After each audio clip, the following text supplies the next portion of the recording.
நடவடிக்கை எடுக்கப்பட்டுள்ள காரணத்தால் இப்போது பேசுகிற உறுப்பினர்கள் அந்த நிகழ்வு குறித்து பேசுவார்களோ என பயந்துதான் இவர்கள் இன்றைக்கு திட்டமிட்டு ஒரு நாடகத்தை அரங்கேற்றிவிட்டு வீதிகளுக்கு சென்று விதிகளுக்கு புறம்பாக நடந்து கொண்டு மரபுகளுக்கு மாறாக குழப்பம் விளைவிக்க முயன்று வெளியேற்றப்பட்டிருக்கிறார்கள். ஜனநாயக முறையில் இந்த மாமன்றம் நடைபெற வேண்டும் என்பதில் தலைவர் கலைஞர் அவர்களும் நானும் அசையாத கொள்கை உறுதி கொண்டவர்கள்.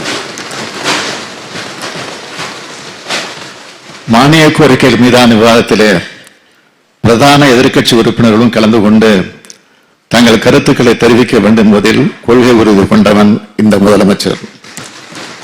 தாங்களும் பல கோரிக்கைகள் வைத்து மாண்புமிகு பேரவை முன்னவர் அவர்களும் பேசுவதற்கு வாய்ப்பு தரலாம் என பரிந்துரை செய்தும் முதலமைச்சராக அமைச்சர்களாக இருந்தவர்கள் இங்கே நடந்து கொண்ட முறை தவிர்த்திருக்கப்பட வேண்டியதுதான். பேரவை விதி 120 கீழ் பேரவைத் தலைவர் நடவடிக்கை எடுத்துள்ளீர்கள். அதில் நான் கருத்து சொல்ல விரும்பவில்லை. எனினும் என்னுடைய வேண்டுகோளாக ஒன்றை சொல்ல விரும்புகிறேன். இன்றைக்கு காலையிலும் மாலையிலும் மானிய கோரிக்கை மீதான விவாதம் நடைபெற உள்ள நிலையில் வெளியேற்றப்பட்டவர்கள் இந்த அவைக்கு வினாக்கள் விடைகள் நேரம் முடிந்த பின்னரே அனுமதிக்க பெறலாம் எனும் வேண்டுகோளையும் பிரதான எதிர்க்கட்சி தன்னுடைய கருத்தினை பதிவு செய்ய வாய்ப்பு தர வேண்டும் என்றும் இதனை தாங்கள் பரிசீலித்து ஆவணம் செய்ய வேண்டுமாறு கேட்டு அமைகிறேன். மாண்புமிகு முதலமைச்சர் அவர்கள் பெருந்தன்மையோடு ஜனநாயகத்தை பாதுகாக்க வேண்டும் என்பதற்காக எதிர்க்கட்சி உறுப்பினர்கள் இந்த கள்ளக்குறிச்சி விவகாரத்திலே பங்கெடுக்க வேண்டும் என்ற எண்ணத்தோடு மாண்புமிகு முதலமைச்சர் அவர்கள் வெளியேற்றப்பட்டவர்களை அந்த தண்டனையை ரத்து செய்து மீண்டும் அவைக்கு வரவழைத்து இந்த விதி எண் 55 கீழ் கொடுக்கப்பட்டிருக்கின்ற கவனஈர்ப்பு தீர்மானத்திற்கு சிறப்பு கவனஈர்ப்பு தீர்மானத்திலே கலந்து கொண்டு பேசுகின்ற வாய்ப்பையும் கொடுக்க வேண்டும். தொடர்ந்து நம்முடைய மானிய கோரிக்கைகளுடைய விவாதங்களிலும் கலந்து கொள்ள வேண்டும் என்று பெருந்தன்மையோடு சொன்ன நம்முடைய மாண்புமிகு முதல்வர் அவர்களுக்கு இந்த அவை நன்றி தெரிவித்து வெளியேற்றப்பட்டவர்கள் அனைவரும் மீண்டும் அவைக்கு வர வேண்டும் என்று உத்தரவிடுகிறேன். நன்றி. மாண்புமிகு உறுப்பினர் சங்கர்.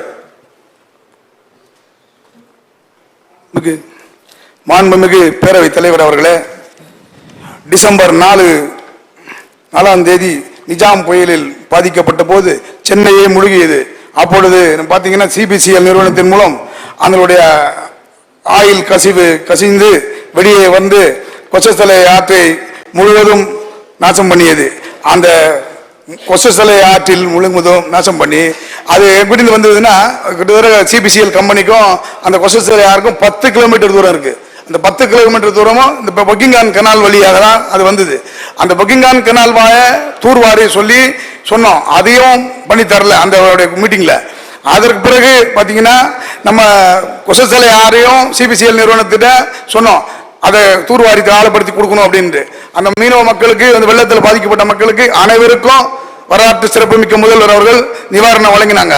நம்ம விளையாட்டுத்துறை அமைச்சர் அவர்கள் அண்ணன் அதை நேரடியாக பார்த்து அவங்களுக்கு என்ன தேவையோ வலைக்கு தேவையான பணமோ 12,000 மக்களுக்கு உறுப்பினருக்கு தேவையான 10,000 வழங்கினாங்க.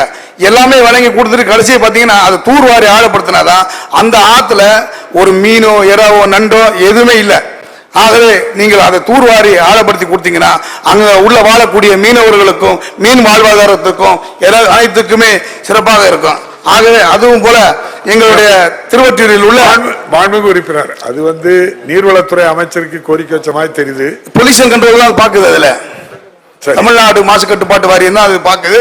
அதுக்கு அவங்க தான் முன்னிருந்து அங்க செஞ்சிருக்காங்க. 2 பேரும் இணைஞ்சு அதை செய்தார்கள். நீர்வழி பார்க்கின்றோம். நம்ம துண்டில் விலை 150 கோடி ரூபாய் அமைச்சு நம்முடைய வரலாற்று சிறப்பு மிக்க முதல்வர் அவர்களுடைய வழிகாட்டுதல்படி, விளையாட்டுத்துறை அமைச்சருடைய வழிகாட்டுதல்படி அங்க தூண்டில் வலை அமைச்சு வருடத்திற்கு ஒரு 10 பேர் இருந்து 15 பேர் இறந்து போவாங்க. அதை இன்னைக்கு காப்பாற்றி இந்த 3 வருடமாக ஒவ்வொரு வருடம் கடல் சீற்றமா இருக்கும்போது இறந்துருவாங்க. அதே போல இல்லாமல் இப்பொழுது இந்த தூண்டில் வலையை அமைத்த பிறகு அந்த 15 உயிர்களையும் காப்பாற்ற அரசு இந்த திராவிட மாடல் அரசு. இந்த திராவிட மாடல் அரசினுடைய எதிரொலியால் தான் நான் சொல்லுகிறேன். ஏன்னா அது பாத்தீங்கன்னா அங்க ஈட்டி பேசிப்போம். இப்போ இந்த ஆயில் கசிந்து அந்த ஆத்துல கேள்வி எந்த கேள்விக்கு வாங்க.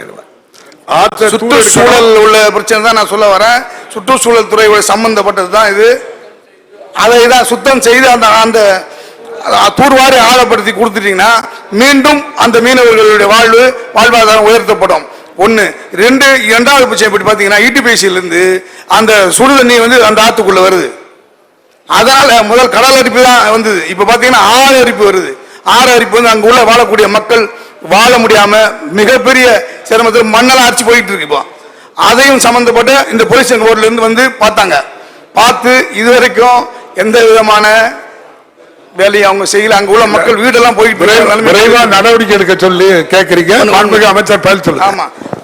மாண்புமிகு பேரவைத் தலைவர் அவர்களே, மாண்புமிகு உறுப்பினரது கேள்வி மூலக்கல்விக்கு சம்பந்தமில்லாத என்ற சூழலிலும் மாண்புமிகு தமிழக முதலமைச்சருடைய கவனத்திற்கும் மாண்புமிகு தமிழக நீர்வளத்துறை அமைச்சர் அவர்களுடைய கவனத்திற்கும் கொண்டு சென்று அதற்கான கோரிக்கைகள் நிறைவேற்றுவதற்கு நடவடிக்கை மேற்கொள்வதற்கு ஏற்பாடு செய்யப்படும் என்பதை தங்கள் வாயிலாக மாண்புமிகு உறுப்பினர் அவர்களுக்கு தெரிவித்துக் கொள்கின்றேன். வினாக்கள் விடைகள் நேரம் முடிவிட்டது.